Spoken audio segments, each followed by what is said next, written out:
So just quickly, I am sick of Hyland and him putting everything on the scale wherever he wants because he's got the scale. Nah, not this week. So me and Mrs. Hyland we've been talking and we've hatched a plan. I'm now going to go and steal it. Oh man, they're all sitting at the entrance of the cave where A is. He's playing his game. Let's go find Scoop.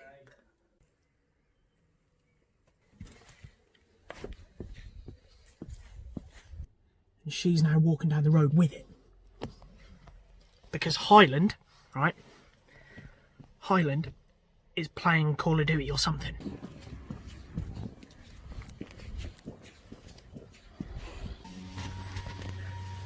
Is he playing COD? Nothing to see here yet. It's sick. Yoink. Right. So, like I say, Hyland has no idea, does he? He has no idea. Sick. Right. This is mine. He's going to kick off so bad when he can't find it. Is he going to kick off? Yeah. Sick. That's what we want. He's going to blame it on me. Nah, it's fine. It's fine. I got this. It's going to be hilarious. I've got it. It's fine. Better run. Yeah. Bye! By the way, you lot, because you now know what's gone on, you lot are accessories to theft. Just so you're aware. Well, as you've seen at the start of the video of our show, someone ended up stealing my scale. Now, I was so angry. I was literally rummaging around everywhere trying to find the scale. I was having a go at the wife, thinking it's her fault, being like, where's it gone? Like, proper kicking off. Take a look at this. What? The hard drive scale. Well, I don't know. You had it. Sash is in a spare bedroom, right? Where I film. I haven't moved anything. Where have you moved it? I haven't touched it, babe. Sash, I'm meant to film right now. Right, just chill out. Have you looked for it properly? Right, there's only one place I've been. I have never moved it from the spare bedroom. Well, what do you suggest? Maybe you chucked it out by accident? Why would I have chucked it now? I don't know. Just... Why are you laughing? Have you checked our room? It's not in our room. But have you checked? Why would I put it in our room? When I can film Listen, there? have you checked? We tied it up. That's what I'm saying. If you chucked it out by accident, Why would I chuck it out? has it got caught up in the rubbish by accident? It's a f***ing scale. It's scale. How can I get it caught in the bloody Hoover or whatever? I'm laughing because you're acting like this over a scale.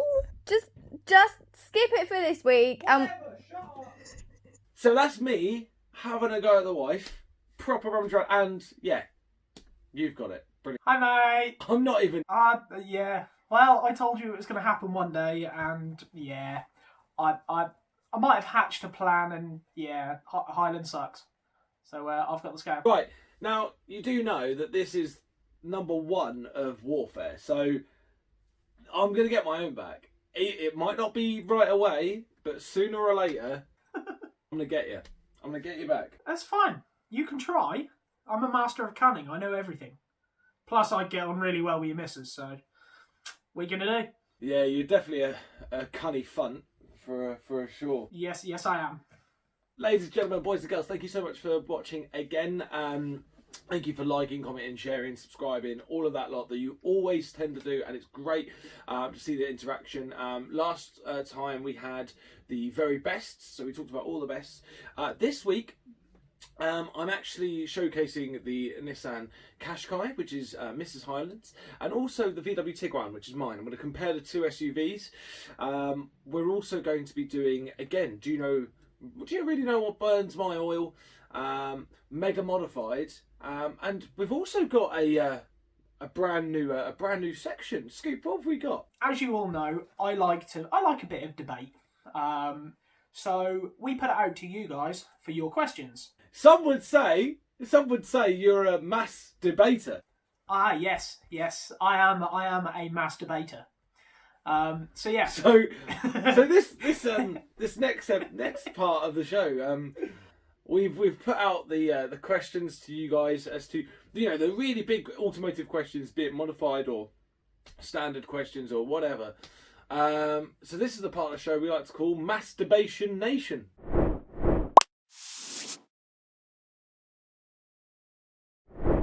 So yes, we have introduced a brand new section to Hard Drive called Mass Debation Nation. This is where we put questions out to you guys, or you give us questions and debates about the automotive industry, about the biggest topics in terms of auto versus manual, static versus air suspension, that sort of stuff. And this week's mass debater is Lee Copeland, and he's done exactly that. He's said air suspension versus static / coilovers.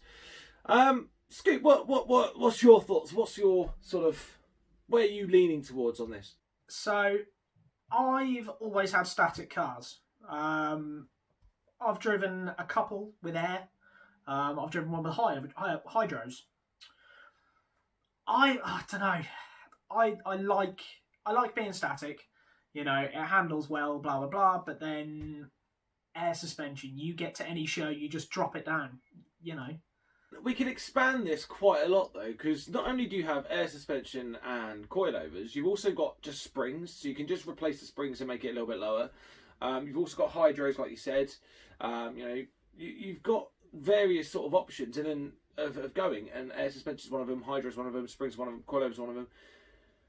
I've only driven coilover cars, so I've been in an air car or a car with air, and I see the sort of appeal. Apparently, it's meant to be a better ride on normal roads compared to static, where it's a lot firmer, everything's a lot harder. The drive is a lot harder. But it is so cool, just being like, just like,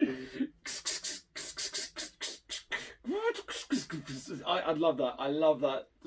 Just the noise. The noise is great, but yeah, like I say, like you said, the ride is meant to be better.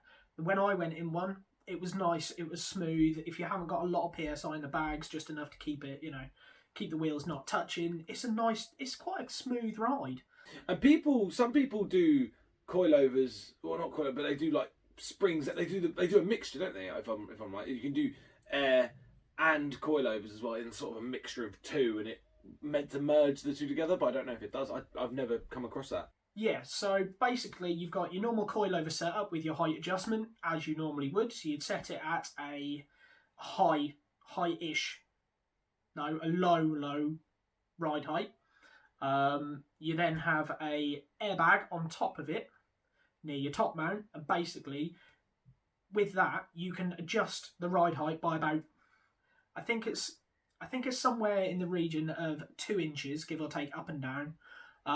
Basically means that it's a bit like some Lamborghinis have it. You're going over a speed bump, you lift the front end up, you go over the speed bump, you drop the front end back down, you're back to your normal low height, your low. And you've still got that sort of that sort of track suspension in a sense. You've still got that really sporty suspension that really handles well, and but you've got that added bonus. So it doesn't. I'm guessing it doesn't really affect the ride in a sense. All it's really affecting is getting over speed bumps. If you're mixing the two together, you're not going to really affect the ride. Exactly that. I mean, if you're on a normal ride, you're going to have the bag deflated, so you're going to have all the nice bounce and the stiffness of the coilovers. But then as soon as you turn up to somewhere that you need a little bit more height, you're going to raise that bag up. Yeah, it's going to be a little bit bouncy because of the airbag on top of it. But then as soon as you're over it, you drop it back down and away you go again. This is, and in the modified scene, this is a huge debate. So, he's come in really quickly with this debate and this masturbation. Really, really quickly he's come in with this.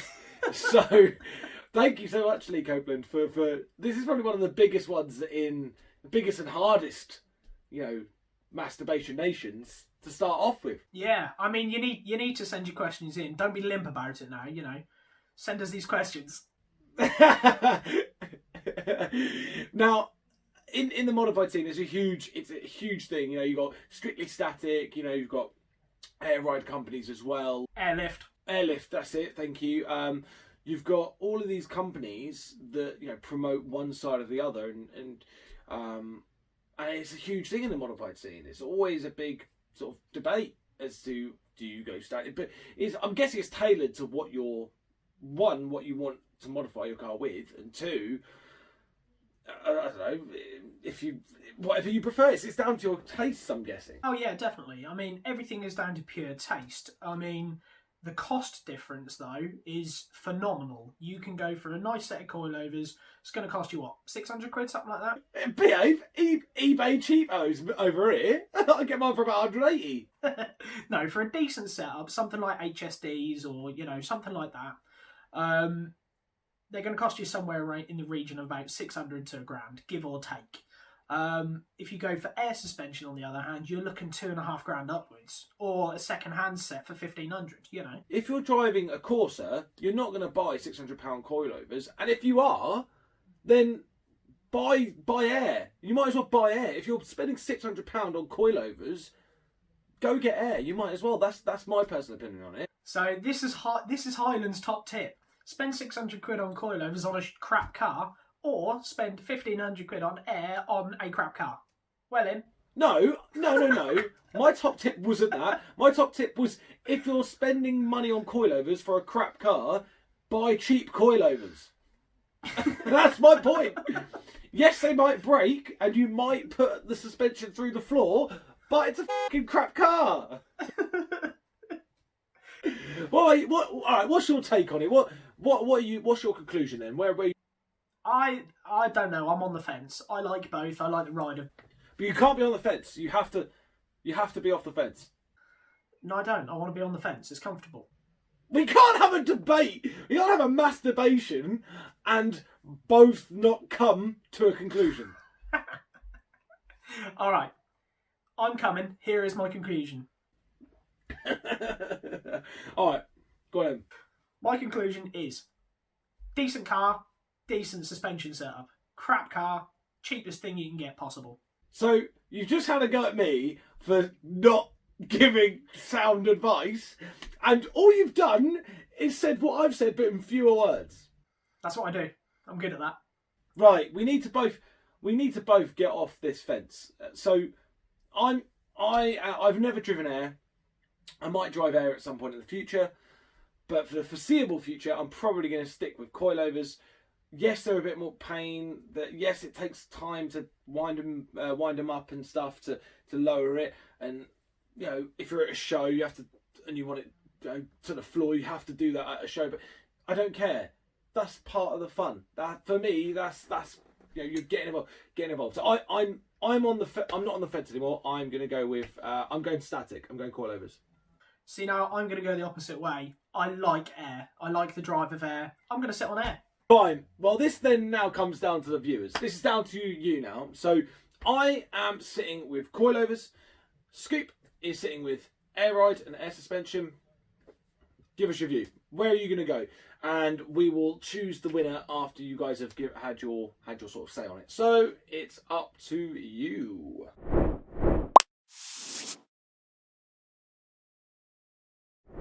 So, Hyland, you've been doing some chores this week. Yeah, on today's episode, I'm going to show you what I was up to in the past week. I road tested my wife's car and my car, which is a Nissan Qashqai 1.5 DCI, and my car, which is a VW Tiguan 2-litre TDI. So today we're going to be test driving two different SUVs. We have the Nissan Qashqai and the VW Tiguan. Now, because of lockdown, we can't really test drive any other cars. We can only test drive our own. So I'm going to be doing the wife's and mine. That's going to go get some fuel, and that's going to do some essential errands, shall we say. Now, let's start with the Nissan Qashqai. This has got 110 brake. It's 1.5 DCI engine, 0 to 60 in about 12 seconds as well. Top speed of around about 124 miles an hour.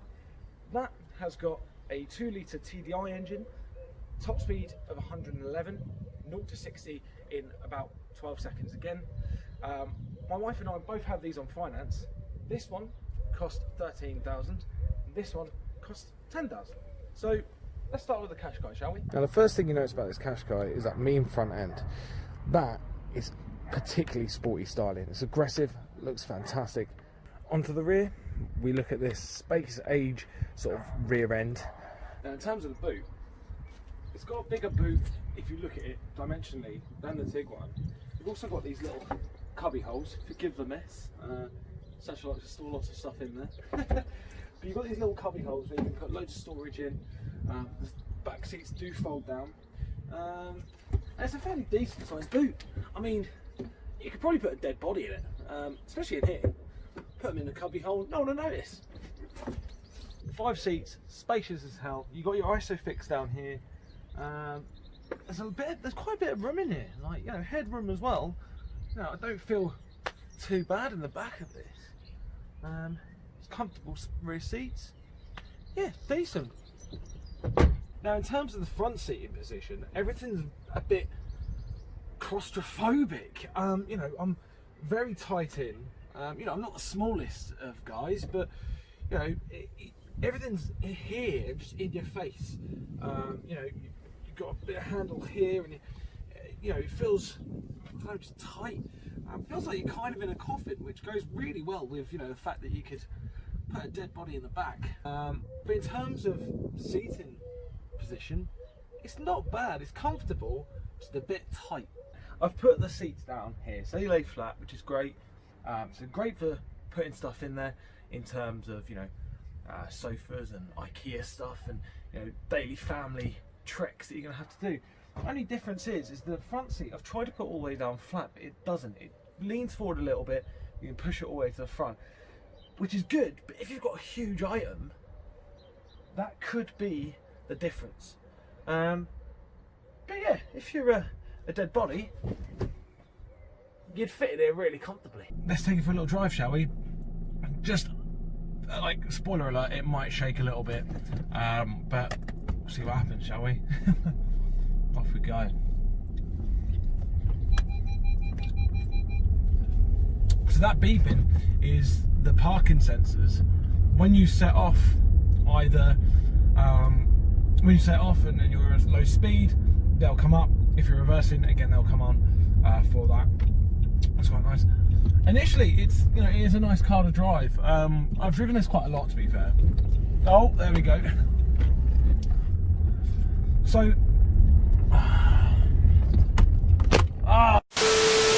let's try this again, shall we? Again, I forgive any wobble or any shake. It should, fingers crossed, be a bit more solid now. Even at low speeds, it feels really comfortable to drive. You know, the seating position, like I said, is a bit tight, it's a bit coffinated, so, you know, I feel a bit enclosed, but at least if you crash and you do die, which you shouldn't, because, you know, this has got a high rating on the NCAP, if you do die, you don't need to buy a coffin, do you? Because you're already in one. So we can now go travelling about 55 miles an hour, 6-speed gearbox, so fuel economy wise should be fantastic. In terms of the ride itself, you know, every sort of bump and knock, it really does take it in its own. It does the job. Only last year the Golf sold, I think, 37,000 in the UK, and the Qashqai sold 33,000. It was in the top 6 best-selling cars last year. It can be a bit sluggish like that if you don't catch the bike properly. It can be a bit sluggish, really. In terms of the gear stick itself, it's not clunky, but you definitely feel the mechanism working when you put it into gear. If you're on a long drive like this, just cruising at 70, not doing much, it's a nice drive. Little bits frustrate me in terms of, you know, this little arm bit here is just a bit too small, a bit cramped. You know, it's all here. It's all just there in your face. No, there's no space about it. It's all a bit tight. On long drives, you're gonna love it. There's not much roll to it, which is great. That's exactly what you want in a taller car. You don't want much roll.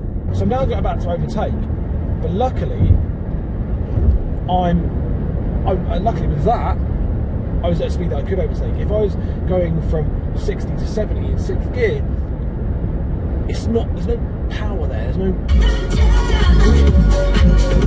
It's got a good sound system as well. if you're blaring out the tunes to the kids, you know, like Baby Shark, for example, where would I rate it? If I was to put it on the scale, I'd definitely put it where it rated in the UK. 6. It's fantastic. Nice little drive. One of the most popular SUVs. I don't actually think there was any other SUVs in that top 10 of cars sold in the UK in 2019. They've really cemented their place in the top 10 with an SUV, which is fantastic, and that beats some of the smaller hatchbacks and really rivals some of the hatchbacks like the Golf. So for me, thumbs up. Well done, Nissan. For me, like I said, it's probably a 6 on the scale because it's one of the best-selling cars in the UK top 10 last year. And it's a great alternative to a hatchback if you want a little bit more space, a little bit more storage. Next up, we've got the VW Tiguan. Now this is a mentally fierce looking car. That front end is absolutely fierce as anything, and the rear end of it looks like a Golf, just on steroids, I believe. In terms of boot space, it's a little bit smaller, a little bit more compact than the Qashqai. You don't have any space under here because you've got your spare wheel, so there's no storage. You've got little pockets and compartments there, but nothing amazing. You can't fit a dead body in there like you can in the Qashqai. So rear seating in the Tiguan. First off, you've got this tray table here for your meals on long trips for your kids, with a cup holder, a nice space, put your tablet on there. Again, functionality I think is the key here. You've also got this drinks holders down here with a 12-volt charger for your phones. You've got these vents as well to control the heating and cooling. There's some storage here. Seat wise, it's a bit firmer, probably better for your back maybe. I don't like it because you can't really sink in it. It can get a bit hard over long journeys. You've also got this folding seat, which if you've got skis, great, but also another 2 cup holders, armrest as well for anyone in the back.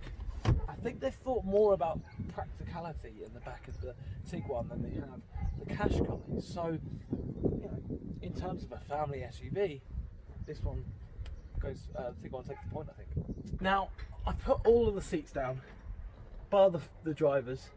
So you've got the rear seat, but also, I don't know if you can see that, the passenger seat as well is also down.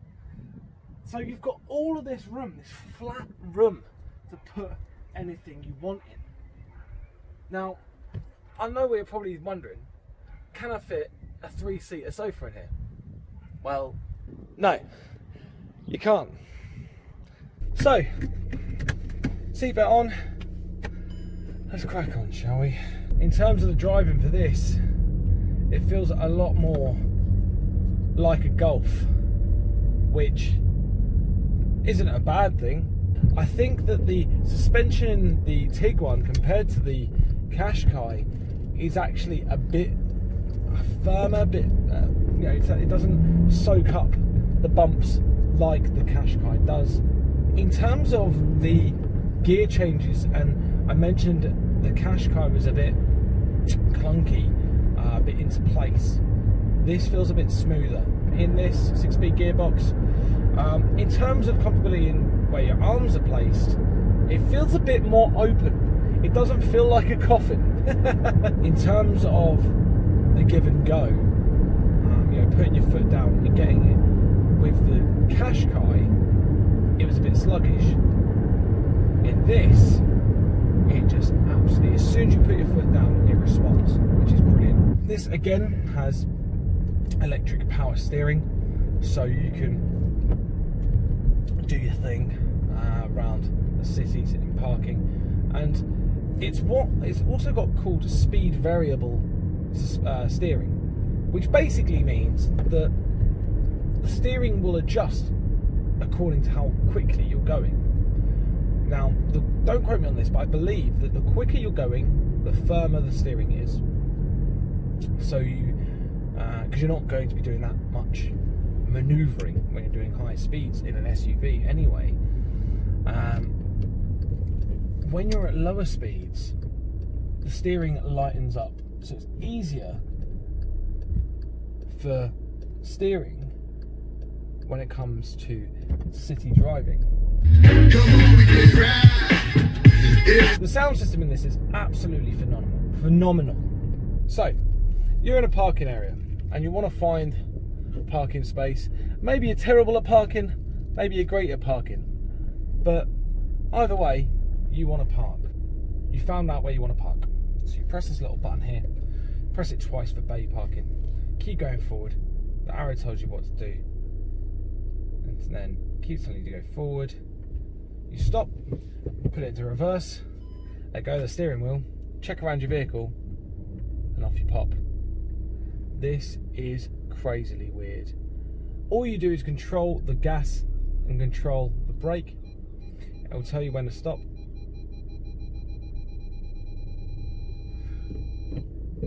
Put it into first.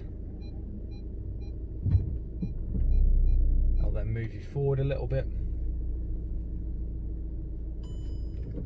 Put it back into reverse. And this is weird. It is totally weird, but it does definitely do the trick. If you're not that good at parking, or you're not, you don't feel comfortable to park, then feel free to use this.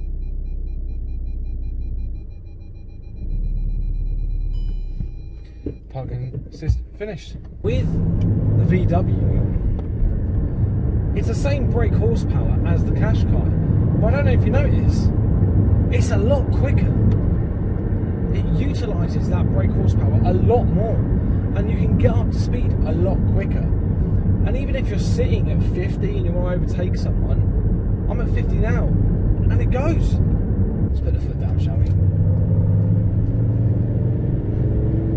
Oh, that TDI engine, 2 litre TDI, it just gives you that power straight away. I'm only in 4th gear and it's just, everything's there, all the power's there.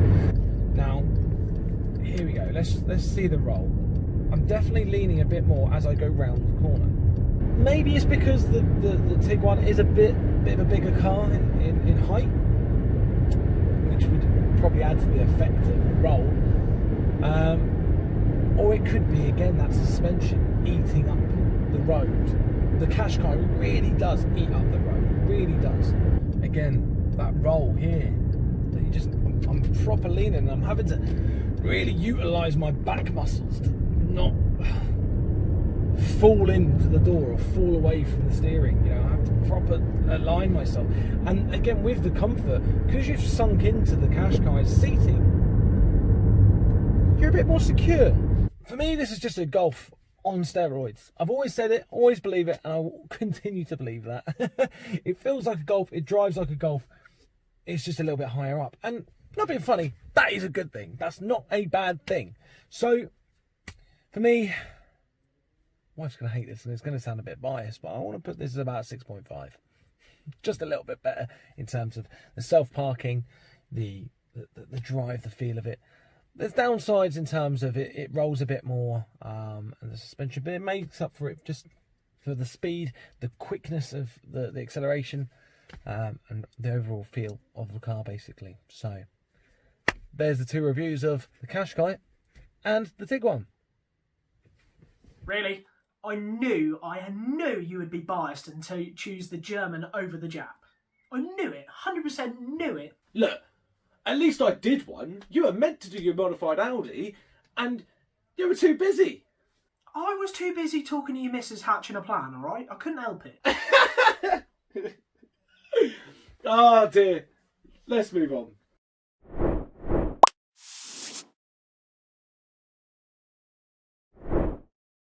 Last week, I had what burns my oils, Hyland.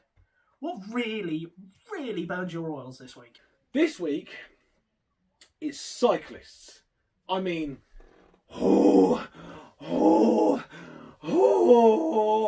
this has been like building up and building up and building. It's literally like my engine temperature has gone to 180 and I'm like ready to blow my head gasket. I get it. You want to be a bit greener. You don't want to drive a car. You want to be a bit healthier. Cycle to work. Yeah, it's all good. Don't cycle with 5 in a row then. Single file will do. And even then, when you're in single file, if you've got a massive tail of them, you can't overtake them without having to knock one of them off. So like, if you're with 7 other friends, like, space yourself out, man, so we can in and out. Like, if anything, they want us to go, what is it, a car's length, I think, Something outside like that. of them. Yeah. Like, and I do. When I overtake, I make sure I properly go onto the other side of the road to give them that leeway, which is fair enough. But if we're doing that for them, can't they be courteous of cars because you're causing a danger by having...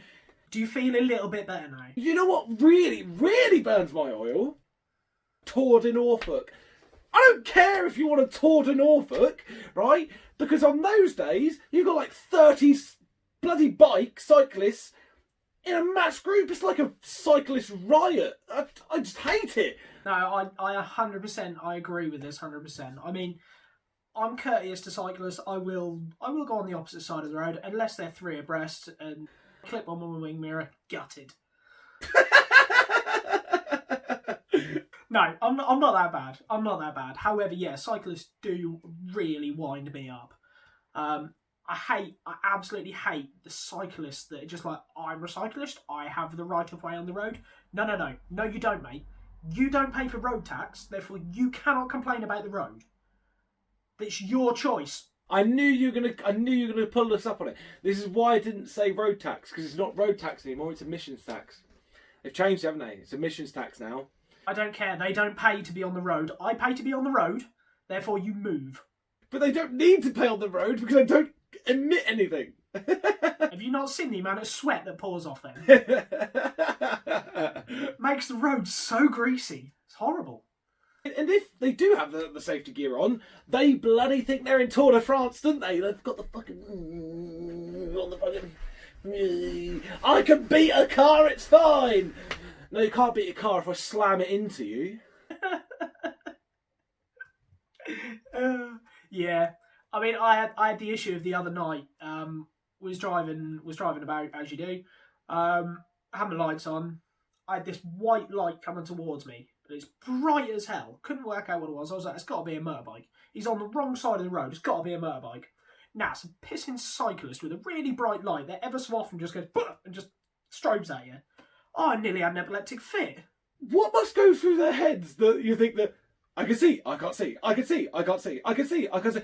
Why doesn't blinking make it easier to cycle?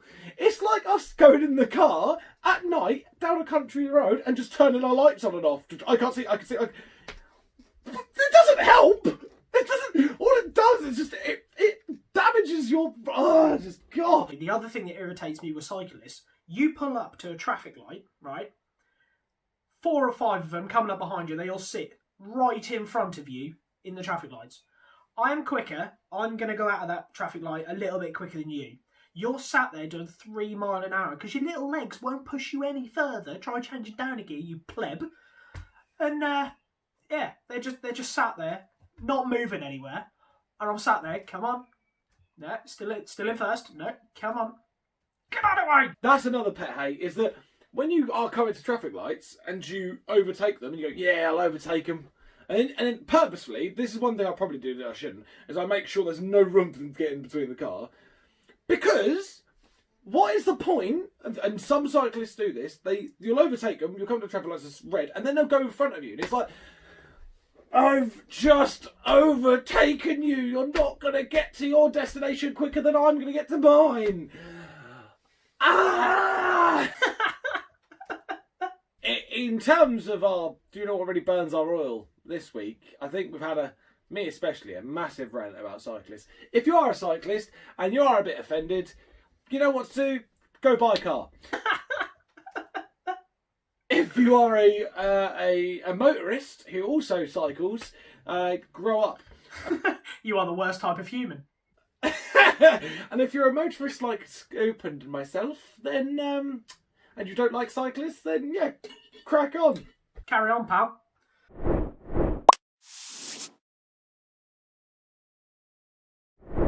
Again, it's that time of the show where we now look at your cars, the mega modified section.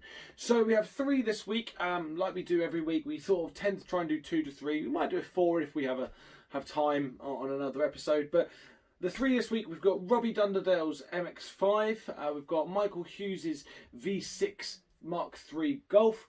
And we also have Andy Wharton's BMW M3, the E46. Let's start with the MX-5. Yeah, so this week we've got Robbie Dunderdale, the Viking warrior himself, got his MX-5, 2004 MX-5.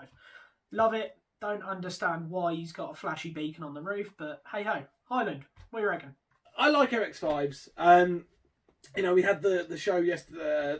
Sorry, not yesterday. We had the show a couple of weeks back saying, you know, MX-5s are one of the top, the very best sort of roadsters convertibles. I like it. It's got a random stripe. It's got the random beacon as well.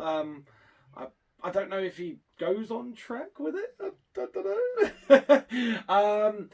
But also, I think with it, he's done a lot of work to it. I think he thinks he's a safety car. Yeah, exactly. It's a safety car. I don't know. Is he one of those people that's like a cyclist where they think they're someone important with a beacon? I don't know. What's the specs on it, Scoop? So Robbie's had this standard. He bought it 3 years ago. It's got a standard 1.8 litre engine, 146 brake.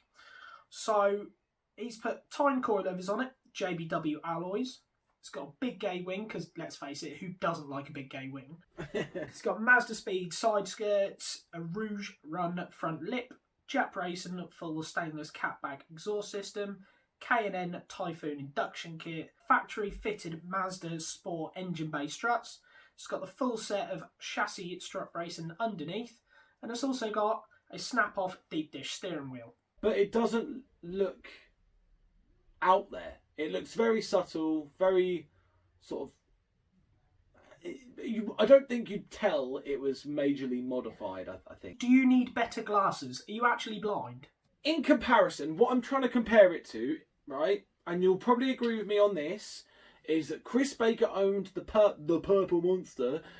That looks mega modified. That's the part of this is the reason of the show. It doesn't look mega modified, whereas Chris Baker's was mega modified. That's what I'm saying. It doesn't look totally out there. I'm not saying I don't like it. I'm just saying it doesn't, you know, it doesn't look megally modified. Yeah, I can understand that if you're comparing it to Chris Baker's Purple Monster. I can understand that. What's next? So next we've got Michael Hughes's Mark III VR6 Golf. Love it. I preferred it. He's turned right. It's USA yellow now. I preferred it when it was grey and had the shark teeth down the side of it. That thing looked savage. Absolutely savage. It was out there and in your face. What do you reckon? I've seen it in 2 stages. I've seen it as the grey, the grey in-your-face aggressive shark Mark III, and also I've seen it when he completely rechanged it and did the USA yellow, which you can see now. I don't know. I love what he's done with it, because at one point I think he put it up for sale, and I'm so glad he hasn't. I'm so glad he stuck with it and carried it on, because that has gone for me. I think it's gone from sort of, if you were looking at a car as a human, it's gone from being a little baby standard, then it's gone from that to being a bit pubescent. It's having its, you know, rebellious stage. It's got a shark on it. It's got a shark tattoo, and now it's hit adolescence, where it's like nice, cool, modified. Still looks aggressive because of the headlights. Yeah, and again, it's a Golf. It's German. I love this. I had this analogy in my head. Literally exactly what you then said. I had that analogy in my head and was ready to say it. Michael hasn't passed pubescence. No, of course not. He's still a child. Yeah, mind of a child still. So, you know, that kind of reflects in the car. He's hit puberty, but he ain't far off. What are the specs on this? I know that he's done a lot of work on this, like loads of work, but just give us sort of a summary of the specs. Yeah, so a little summary of what he's done. Engine-wise, there's not a massive amount he's done to it. I mean, he's put Schrick cams in the engine, so give it a little bit more power. Air filter, so he's got a cone air filter, you know, the usual sort of stuff. It's got vented front wings. He's got Porsche 16-inch wheels. It's got a 2.5-inch stainless steel exhaust system with a 6-branch stainless manifold. It's over 200 brake, and it's had a rev drop remap as well. So there's a lot of things else that he has done to this car, but that's a little summary of what he's done. Can't he do a quarter of a mile in 13 seconds? Yes, he can. Oh, it is also, if I remember rightly, on hydros as well. I love this car. I absolutely adore this car, and you know, it's German as well. It's probably one of my favourite. I'm not really a big fan of Mark IIIs. I like Mark 1s, I like Mark 2s. Mark 4s are very common now, but you can do some cool stuff to them. Mark 5s, a bit more sportier, and then Mark 6, 7, 8, you know, they just become a bit more sportier. So for me, love a Mark 1, love a Mark 2. I could dig a Mark 4 potentially. I didn't ever like the Mark 3, but this is a damn cool Mark 3. Oh yeah, definitely. I mean, I prefer the Mark 2 GTIs. Absolutely love them. But yeah, Mikey has done really well with this, and he's turned me. I like it. Finally, we have really a car that isn't mega modified in terms of looks, I'd say. We've got Andy Wharton's BMW M3 E46. Now, in the exterior, just to sum up, I'm going to sum this up because he sent us a list that went on for ages and ages. He literally listed every single detail that he's done to this. So he spent so much money into this car. And we can't go through it all, but we will go through a little bit of it to give you sort of an idea. Now, it's got a carbon fibre M4 style rear boot lip, and it's got carbon fibre CSL style front splitter for the exterior, alongside sort of smoked headlights or smoked tail lights as well, and all those sort of extras he's put on there. He's got you know, twin tips, quad tips, should I say. You've got 2 either side, you know, that sort of thing for exterior. So he's made it look really sporty. Interior wise, rear seat delete panel, Recaro front seats, so it's a bit more track orientated, I would say. Suspension wise, Bilstein B6 shocks, Tyne Lauren springs, all new OEM top mounts. Again, he's done loads more in terms of strut braces, under bracing the whole thing. You know, it's solid as anything. Engine wise, is, you know, again, he's done so much to it. We're not going to say all of what he's done, but for me, this is a massive sleeper. This is a huge sleeper because it's so quick, solid, very track orientated, I'd say. It's like a road going track car, really. And what do you think of this? It's an M3. You're always going to know it's an M3, so I don't think you can really class it as a sleeper. However, it will knock your socks off. And yeah, you're not going to know what's hit you. When that's coming flying past you, you're going to think, oh, that's a very quick beamer. Oh, wait, it's gone. Never mind. But I think what he's done to give it a little bit of a sporty edge, but also, you know, increase the suspension, or better the suspension, better the looks, better the engine, better the, you know, the solidness of the chassis, if that's even a word. But what he's done to that, and all of the money he spent in that is a banging M3. And I agree, it's probably not a sleeper, that's probably not the term to use, but I think it will surprise you. It'll definitely surprise you of how quick it can go. Definitely. I mean, it's definitely a track weapon, isn't it? Let's face it. I can't believe I'm doing this, but Scoop, let's move to the scale.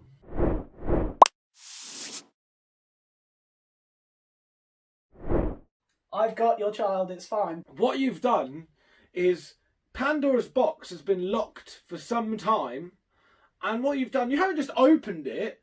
No, you haven't just opened it. You've chainsawed that thing to nothing. So there's no way we are ever stopping this now. You're just going to ruin the scale. You're literally just going to ruin it, and I'll have to fix it at some point. No, it's fine. I'm just going to move some stuff about, you know. You've moved that bloody Maybach, haven't you? You've moved it. Yep, it's up here at number 6 now. Right. And what else have you done? Your TT's gone down to a 5.5. The MX-5's gone up to a 6.5. So, what's first? So, let's go with Mikey's Mark III VR6. What do you reckon? Where are we thinking? It's definitely more than a 7. Definitely more than a 7. Is it a 9? 8 point. What are your thoughts on it? Because I'm thinking 8.5, 8 to 9. I don't think it's a 10. I don't know. No, I agree. I mean, I really like it, and there's so much more he's going to do to it. And yeah, I personally think we should stick it around the 8 sort of mark. All right. Yeah, I'm not going to complain because I'm going to be nice. Right? This is what you're meant to do. Work as a team. All right, that's absolutely fine. I'll put it at 8 right next to the Passat. Why is the Passat at 8? Well, same reason why yours is at a 7, because mine's better. So mine's up there. I'm going to burn this scale. You're not. I've got the scale. Move on. Move on. Right. What's next? Let's go for the M3. What are you thinking? I like it. Where do you want it? The thing is, it's not mega modified in terms of exterior, but it's quick as hell. And, you know, M3s are decent. It's definitely better than most of the cars on there, I think, because of the money that's been spent on it. I'd probably... Except for the Passat. I think, personally, I think it's a 9 because of how much he spent on it and how quick it is and how track road it is. Meet in the middle, 8.5. Yeah, I'll go 8.5. Yeah, definitely. Sweet, you haven't got a choice because I've got the scale. Ah. Move on to the last one. The Viking Warrior is MX-5. 7.5? Yeah, I reckon we need somewhere in the middle. I reckon it's 7.5. This is like one of the hardest parts of the show because I don't want to be a dick. I'm putting it at an 8. Sod you. Forget you. I'm putting it at an 8. Again, to everyone who puts in their car, we're not trying to be mean. It's just our personal taste on it. And, you know, who knows? At the end of... the first 10 we get, we'll send you a prize. How about that? I like that. Thank you so much for liking, commenting, sharing, subscribing, you know, inviting your friends to watch, listening on our podcast, whatever it is. We're on all of the socials. We're on Facebook, Instagram, iTunes, Spotify, SoundCloud, obviously YouTube because you're watching this. So go and follow loads of those. On next episode, we will be doing, again, the Mega Modified. We'll probably look at another Mass Debater on Mass Debation Nation.